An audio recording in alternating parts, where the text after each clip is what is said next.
السلام علیکم۔ 2023 کے لیے سرمایہ کاری کی بہترین حکمت عملی کیا ہونی چاہیے؟ انفیکٹ یہ ویڈیو میں اس لیے بنا رہا ہوں کہ میرے پاس بڑے سارے میسیجز آ رہے ہیں جس میں لوگ اپنی پریشانیوں کا ذکر کر رہے ہیں، اور خاص طور پہ اس مال کا جو انہوں نے اوپر خریدا اور وقت پہ نہیں بیچا، نہ انہوں نے ٹارگٹ کو اپنے ریوزٹ کیا کہ حالات کو دیکھتے ہوئے ٹارگٹ کو نیچے لے آتے یا اسٹاپ لاس لے لیتے۔ دونوں صورتیں انہوں نے استعمال نہیں کی، جس کے نتیجے میں کچھ اسٹاک بہت نیچے آ گئے۔ ابھی میں روزانہ ایکسپیرینس کرتا ہوں، لوگوں سے ان کے ریٹ پوچھتا نہیں ہوں، بلکہ اکثر لوگ ہماری جو کمنٹ والی ویڈیو ہے، جو یوٹیوب پہ جو کمنٹ ہوتے ہیں، اگر آپ اس کو دیکھیں تو اس میں لوگ کئی دفعہ لکھتے ہیں کہ انہوں نے کون سا شیئر کہاں خریدا اور اب کیا پوزیشن ہے، اور پھر اس کا فیوچر پوچھتے ہیں۔ تو مجھے بڑی تکلیف ہوتی ہے، دکھ ہوتا ہے کہ میں ان کو کوئی اچھی بات بتا نہیں سکتا، کیونکہ کچھ ایسے اسٹاک ہیں جو ایسی جگہ پہ لے لیے گئے کہ جس کا کہ کوئی سد باب فوری طور پہ یا قریب مستقبل میں نظر نہیں آتا۔ تو میرے حساب سے یہ جو لائن ہے، think smart with the understanding of economy and market, یہ بڑی اہم بات ہے کہ اپنی سوچ کو اتنا اسمارٹ بنائیں، اتنا بہتر بنائیں کہ مارکیٹ اور اکانومی کی جو صورتحال ہے اس کی روشنی میں ہم درست فیصلے کر سکیں۔ یہ نہیں کہ ہمارے دل میں اگر ایک ٹارگٹ بن گیا ہے کہ میں نے پی پی ایل 300 روپے کا بیچنا ہے تو 300 کا ہی بکے گا وہ۔ اگر مارکیٹ اور اکانومی حالات اس بات کی اجازت نہیں دیتے تو ہم اس کو جہاں بک سکتا ہے بیچ لیں اور پھر کسی اچھی اپرچونٹی کا انتظار کریں۔ تو اس لیے یہاں پر اس کا میں نے ویڈیو کا ٹائٹل بھی یہی رکھا کہ 2023 میں سرمایہ کاری کی بہترین حکمت عملی کیا ہو سکتی ہیں۔ اس ویڈیو کو بنانے کا مقصد یہ بھی ہے کہ اگر آپ لوگ اس پہ کچھ کمنٹ کریں، کچھ سوالات ریز کریں، تو ان موضوعات پر بھی میں ویڈیو کرنے کی کوشش کروں گا تاکہ آپ کو بہتر طور پہ مطمئن کر سکوں اور جواب دے سکوں ان باتوں کا جو یقیناً انویسٹر کے لیے بہت پریشانی کی بات ہے، بڑا کنسرن ہے، اور یقیناً جو حالات ملک کی معیشت کے اور ہماری اسٹاک مارکیٹ کے ہیں، ہم میں بیشتر لوگ جو ہے اس وقت مارکیٹ میں پھنس چکے ہیں اور ان کو سمجھ نہیں آ رہا، اور ناسمجھی میں وہ مزید کچھ ایسی غلطیاں کر رہے ہیں جس سے ان کو مزید نقصان ہونے کا اندیشہ موجود ہے۔ اب یہ دوسری سلائیڈ ہے، اس میں نے بات کہی ہے کہ سرمایہ کار موقع کے ساتھ ذہن تبدیل کریں۔ اب یہ کیا ہے؟ اگر آپ ایک جگہ پہ مقید ہو جائیں گے، قید ہو کے رہ جائیں گے کہ بس میرے پاس تو چوائس ہی یہی ہے، تو ایسا نہیں ہے۔ انویسٹر یا کاروباری، اس کی میں نے پہلے بھی کئی دفعہ کہا تھا کہ ایک فقرہ کہا جاتا ہے، کاروباری کا کوئی دین ایمان نہیں ہوتا۔ میں اس فقرے سے اتفاق بالکل نہیں کرتا، اس کے لفظی معنوں سے، مگر اس کے جو ثانوی معنی ہیں، اگر اس کے ہم معنی پہ غور کریں تو مقصد کیا ہے، اس کا مفہوم کیا ہے اس بات کا۔ یقیناً سرمایہ کار کا دین بھی ہوتا ہے اور ایمان بھی ہوتا ہے اور بڑا اچھا اور مضبوط ہوتا ہے، تو اس کا مفہوم یہ بالکل بھی نہیں ہے۔ اس کا مفہوم دراصل یہ ہے، جو کہنے والے نے یہ جملہ کہا ہے، میں سمجھتا ہوں اس کا مقصد یہ تھا کہ جو سرمایہ کار یا کاروباری ہوتا ہے وہ وقت اور حالات کے ساتھ اپنی پروڈکٹ کو، اپنی اسٹریٹجی کو، اپنی حکمت عملی کو اور اپنے فیصلوں کو تبدیل کرنے کی صلاحیت رکھتا ہے۔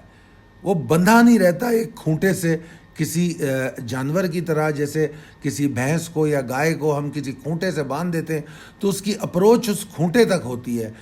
جس طرح ایک تانگا ہوتا ہے، اس میں گھوڑے کو باندھ دیا جاتا ہے اور اس کو آنکھوں پر دونوں طرف وہ چمڑے کا پٹا لگایا جاتا ہے کہ وہ دائیں اور بائیں نہ دیکھے، صرف آگے دیکھے، کیونکہ کوچوان جو ہے اس کو ایک ہی طرف ہانکتا ہے، وہ چاہتا ہے کوچوان جو میں اس کو دکھانا چاہ رہا ہوں وہ دیکھے۔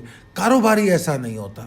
کاروباری کا ویژن بہت وسیع ہوتا ہے، وہ ہر طرف دیکھنا پسند کرتا ہے اور وقت اور حالات کے اعتبار سے اپنے فیصلوں کو، اپنے ذہن کو، اپنی پروڈکٹ کو، ایون اپنے پورے بزنس کو تبدیل کر لیتا ہے۔ آپ کئی دفعہ دیکھتے ہوں گے کہ آپ دیکھتے ہیں کہ کوئی کاروباری نے اپنی کسی کمپنی کو لیکویڈیٹ کر دیا، مرجر کر دیا۔ اس کا مطلب قطعی طور پہ یہ نہیں ہوتا کہ وہ کاروباری ناکام ہو گیا، وہ کاروباری فیل ہو گیا اور اس کا بزنس تباہ ہو گیا، بلکہ اس نے درست وقت پہ صحیح فیصلہ کر لیا. آپ اکثر دیکھتے ہیں کہ لیکویڈیٹ ہوتا ہے, مرجر ہوتا ہے, ڈیفالٹ میں جاتی ہیں کمپنیاں, تو وہ کاروباری کیا کام چھوڑ دیتا ہے, دھندا بند کر دیتا ہے؟ نہیں, ایسا نہیں ہوتا. اس کو یہ بات سمجھ آ جاتی ہے کہ اس کاروبار میں اگر اور وہ رکا رہا تو بڑا نقصان ہو جائے گا, تو وہ پھر فوری طور پہ ایسے فیصلے کرتا ہے, ذہن کو تبدیل کرتا ہے اور دوسرے کاروبار کی طرف مائل ہوتا ہے, پروڈکٹ کو چینج کرتا ہے, پروڈکٹ ڈیولپمنٹ کرتا ہے. بہت ساری مارکیٹنگ اسٹریٹجیز ہوتی ہیں جن کو وہ لے کر آتا ہے, ٹیم کو تبدیل کرتا ہے, مینجمنٹ چینج کرتا ہے, بڑی ساری چیزیں ہوتی ہیں. تو اس سلائیڈ میں نے آپ کو یہی سمجھانے کی کوشش کی ہے کہ کاروبار میں ہار نہیں ہوتی. ایک بات میری یاد رکھیے گا, میں اگر اپنی زندگی پر روشنی ڈالوں تو میں نے بھی زندگی میں بڑے کاروبار کیے ہیں. اگر میں یہ کہوں کہ میں نقصان میں رہا ہوں یا میں ہار گیا ہوں تو میں ایسا نہیں سمجھتا. کاروبار میں ہار نہیں ہوتی. وقت اور حالات آپ کے ساتھ ایسے ہوتے ہیں, جیسے موجودہ صورتحال دیکھ لیجئے. ملک کی معیشت اس حال میں ہے, کراچی کے کئی بازاروں میں میرا جانا ہوا تو وہاں پر لوگوں نے یہ بات کہی, دکانداروں نے, کہ گاہک نہیں آ رہا ہے. اب ان کی نہ پروڈکٹ خراب ہے, نہ پروڈکٹ ایسی تھی جب انہوں نے لانچ کی یا جب دکان کھولی کہ اس پروڈکٹ کی ڈیمانڈ نہیں تھی. ڈیمانڈ بھی تھی, مگر جب بائنگ پاور لوگوں کا ختم ہو گیا تو ظاہری بات ہے ڈیمانڈ نیچے گر گئی. جب ڈیمانڈ نیچے گر گئی تو بازاروں میں, کاروباروں میں فرق آ گیا. اب آپ اس آدمی کو یہ الزام دیں کہ تم نے تو یہ کاروبار ہی غلط کیا ہے, تو نہیں, ایسا بالکل بھی نہیں ہے. بات یہ تو ہو سکتی ہے کہ اس نے حالات کو جج نہیں کیا. اگر حالات کو وہ جج کرتا تو وہ اس کاروبار کے ساتھ کوئی ڈائیورسیفائڈ انویسٹمنٹ کرتا, اس کے ساتھ کوئی دوسری ایسا کاروبار کرتا. جیسے موجودہ حالات میں ایک مثال دیتا ہوں میں آپ کو, دودھ والے کا کاروبار ہے, یا جو آدمی بریڈ بیچتا ہے, جو آدمی تندور لگاتا ہے, جو آدمی کھانے کی کوئی چیز بیچتا ہے, جو آدمی اناج بیچ رہا ہے, اس کے کاروبار میں کوئی فرق نہیں آیا. بچوں کو اسکول جانا ہے, اسکول کی کاروبار میں کوئی فرق نہیں آیا. ماں باپ مر جائیں گے مگر اپنے بچوں کی اسکولنگ کو کم نہیں کریں گے. اسی طرح اسکول سے ریلیٹڈ یونیفارم اور کتابیں ہیں, ان کے کاروبار میں کوئی فرق نہیں آیا. قیمتیں بڑھ گئیں مگر ماں باپ بچوں کو کتابیں اور یونیفارم دلانے پہ مجبور ہیں. تو اب ظاہری بات ہے اس طرح کے جو شدید نوعیت کے کاروبار ہیں, جیسے اس میں ادویات کا کاروبار ہے, ڈاکٹرز ہیں, ہسپتال ہیں, یہ تمام کاروبار اس سے اس طرح متاثر نہیں ہوں گے. ہاں, کاسمیٹک سرجری رک سکتی ہے, ڈینٹل کیئر کو کم ہو سکتی ہے, مگر جو امیڈیٹ کیئر کی ضرورت ہے, ٹریٹمنٹ کی ضرورت ہے, وہ بند نہیں ہوگی. تو سرمایہ کاری کے جو موقع ہوتے ہیں اس میں مختلف سیکٹرز ہوتے ہیں. تو کچھ سیکٹر ایسے ہوتے ہیں, اب کتنے سارے لوگ ہوں گے جو ٹریول ایجنسی سے وابستہ ہوں گے. کووڈ آیا تو ٹریول ایجنسیاں بند ہو گئیں بہت ساری, ٹریول پہ کوئی کام ہی نہیں ہو رہا تھا. تو آپ کے خیال میں کیا ٹریول سیکٹر برباد ہو گیا, ختم ہو گیا, یا ٹریول سیکٹر معاشرے کی ضرورت نہیں تھی انسانوں کی؟ نہیں, ایسا نہیں تھا, مگر وقت اور حالات کی وجہ سے اس پہ دباؤ آیا. تو جب وہ دباؤ آتا ہے تو اس وقت سرمایہ کار کے لیے موقع ہوتا ہے کہ وہ اپنے ذہن کو تبدیل کرے اور حالات کی مواقفت سے کوئی ایسا فیصلہ کرے جو درست سمت میں جا سکتا ہے. کہ اگر فرض کیجئے جس طرح کووڈ جب آیا تو میں نے بار بار لوگوں کو سمجھایا کہ دیکھو گھر بیٹھ کے کام کرنا ہوگا, تو بہترین طریقہ یہ ہے کہ اسٹاک مارکیٹ میں آپ ٹریڈنگ کریں, مرکنٹائل ایکسچینج میں ٹریڈنگ کریں, کیونکہ ہو سکتا ہے آپ کی نوکری نہ رہے, ہو سکتا ہے آپ کو ورک فرام ہوم کرنا پڑا, ہو سکتا ہے آپ کی آمدنی کم ہو جائے, تو آپ ورک فرام ہوم کر سکتے ہیں. اب اس کے بعد پھر جب پاکستان کے سیاسی حالات خراب ہوئے تو پھر میں نے لوگوں کو ذہن تبدیل کرنے کا مشورہ دیا. میں نے کہا کہ پاکستان اسٹاک ایکسچینج سے بہتر اس وقت پاکستان مرکنٹائل ایکسچینج ہے, کیونکہ پاکستان کی سیاسی عدم استحکام جو ہے وہ مرکنٹائل پہ افیکٹ نہیں کرے گا. آپ کے سامنے ہے, گولڈ, کروڈ آئل کو کوئی فرق نہیں پڑتا کہ پنجاب اسمبلی کا نگراں وزیر اعلیٰ ہے یا الیکٹڈ وزیر اعلیٰ ہے یا وزیر اعلیٰ نہیں ہے. گولڈ کو, کروڈ آئل کو, ڈاؤ جونز کو, یورو یو ایس ڈی کو کوئی فرق نہیں پڑتا. تو سرمایہ کار اگر وقت پہ اپنے ذہن کو تبدیل کر لے تو وہ اس نقصان سے بچ سکتا ہے. اب اگر ہم اکانومی کی بات کیجئے تو میں یہ یقین سے کہہ سکتا ہوں پاکستان, اکثر لوگ ہو سکتا ہے آپ لوگوں کو ایسا لگے کہ چونکہ میرا بزنس اسٹاک اور ان مارکیٹ سے وابستہ ہے تو میں اس لیے آپ کو کوئی مثبت شکل تصویر دکھانے کی کوشش کر رہا ہوں تو نہیں، ایسی کوئی بات نہیں.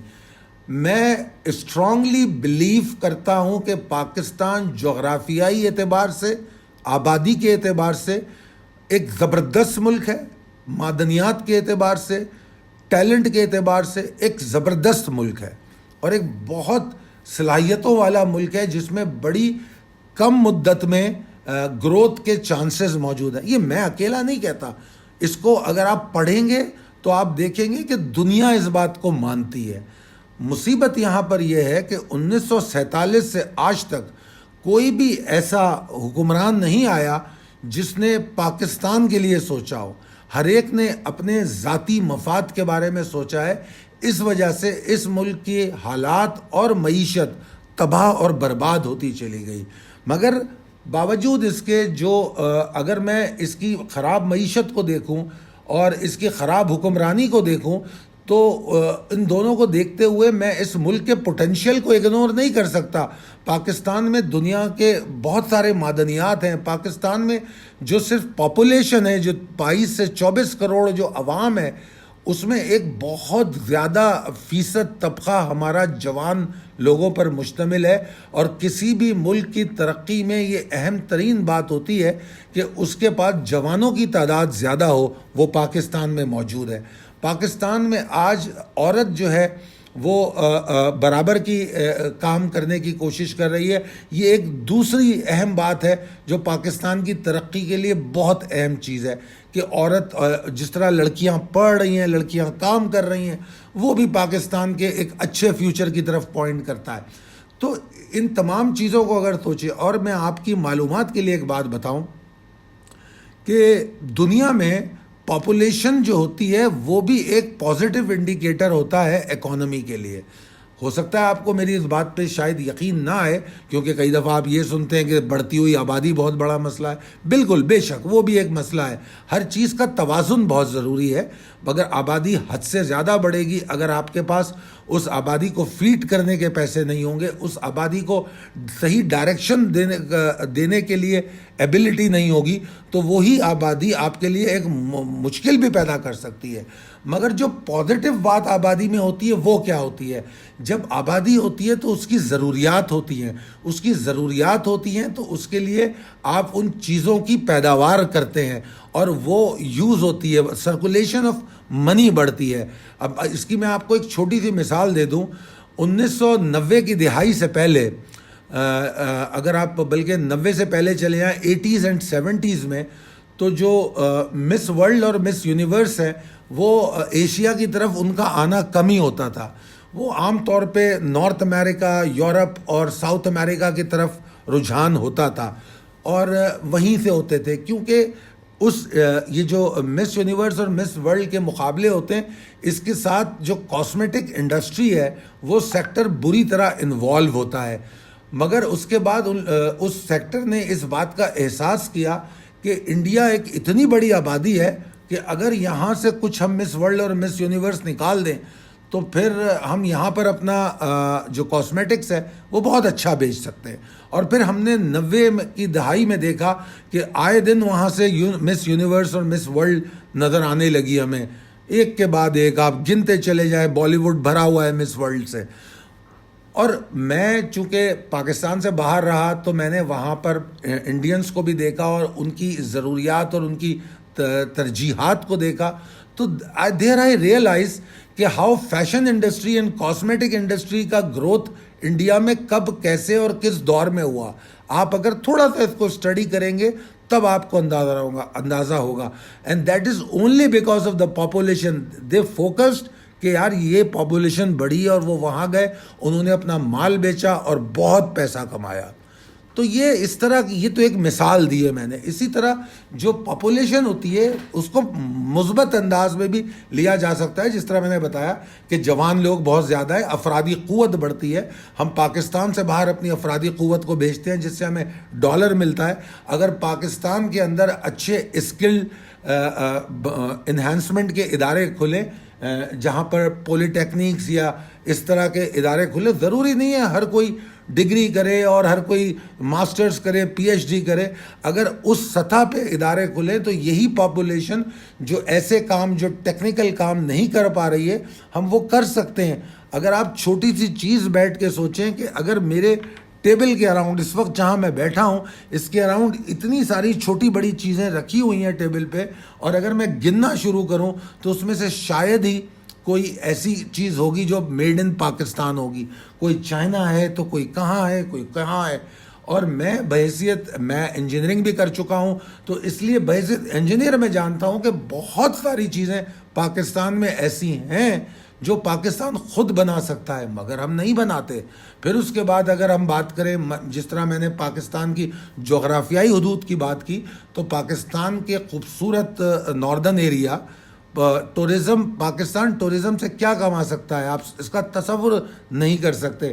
میرے خیال میں 1990s میں جب میں پہلی دفعہ سنگاپور گیا تو سنگاپور کا ایئرپورٹ دیکھ کر میں حیران ہو گیا۔ تو وہاں پر میری لوگوں سے بات ہوئی، تو جب میرے خیال میں وہ 90s کی بات ہے، I don't remember exactly year کیا تھا وہ، مگر بہرحال جب اس وقت میری وہاں بات ہوئی تو انہوں نے بتایا کہ روزانہ کتنے ہزار لوگ سنگاپور آتے ہیں، اور ہر آنے والا آدمی کچھ نہ کچھ پیسے تو لے کر آئے گا اور وہ ڈالر اسپینڈ کرے گا۔ اگر آپ لوگوں کو یاد ہو، جو میری عمر کے لوگ ہوں گے ان کو اچھی طرح یاد ہوگا کہ سنگاپور سے کھیپ لگایا کرتے تھے پاکستانی، اور وہاں سے مال لے کے یہاں آتے تھے۔ سنگاپور نے فری پورٹ کیا اور وہاں پر بہت سارے وزٹرز جاتے تھے اور خریداری کرتے تھے، بے انتہا ٹورزم تھا، اور وہ میرے خیال میں 8 سال مسلسل دنیا کا خوبصورت شہر کا ایوارڈ سنگاپور لے چکا تھا۔ انہوں نے چیزیں ڈیولپ کی، اور وہ کوئی اتنی مہنگی اور کوئی بڑی سرمایہ کاری نہیں تھی۔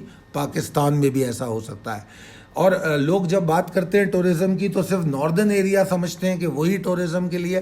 پاکستان میں بلوچستان، سندھ اور پنجاب، یہ صوبے بھی ایسے ہیں جن میں ٹورزم کی ہسٹوریکل پلیسز بھی ہیں، صرف ان کو ڈیولپ کرنے کی ضرورت ہے، روڈیں بنانے کی ضرورت ہے، ہوٹلنگ کی ضرورت ہے، وہ سیکیورٹی پرووائڈ کرنے کی ضرورت ہے۔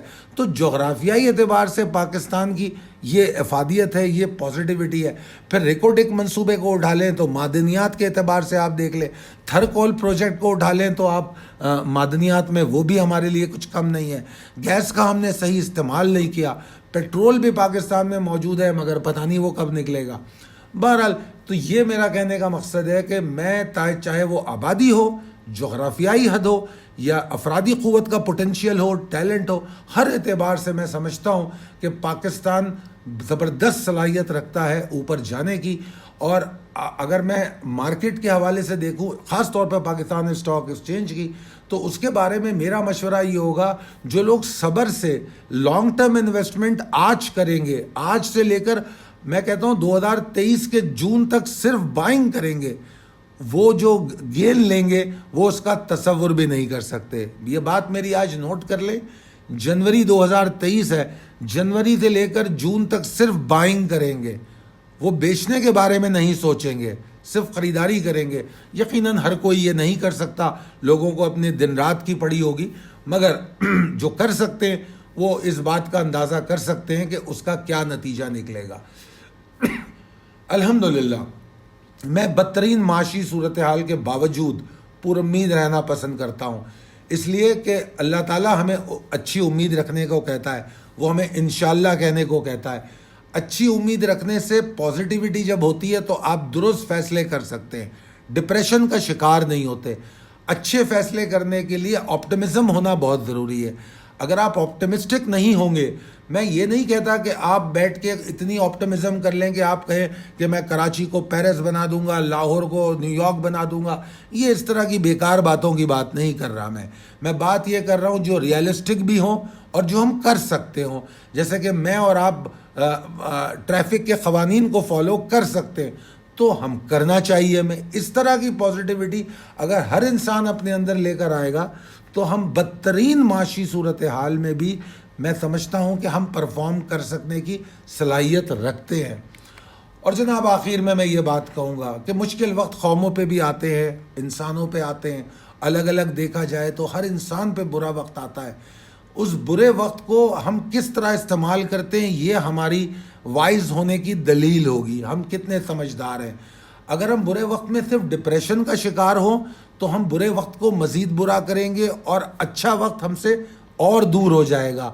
اگر ہم برے وقت میں اچھے طریقے سے سوچتے ہیں اور ہم یہ سمجھتے ہیں کہ کیوں نہ میں اس دور میں، اس وقت میں، اگر میرے پاس 15 دن یا مہینہ ایسا ہے، جیسے کووڈ آیا، میں نے ایک صاحب کے بارے میں سنا کہ انہوں نے کووڈ کے اندر قرآن حفظ کر لیا۔ میں نے کچھ لوگوں کے بارے میں سنا کہ انہوں نے کووڈ میں فلانے سبجیکٹ پہ عبور حاصل کر لیا۔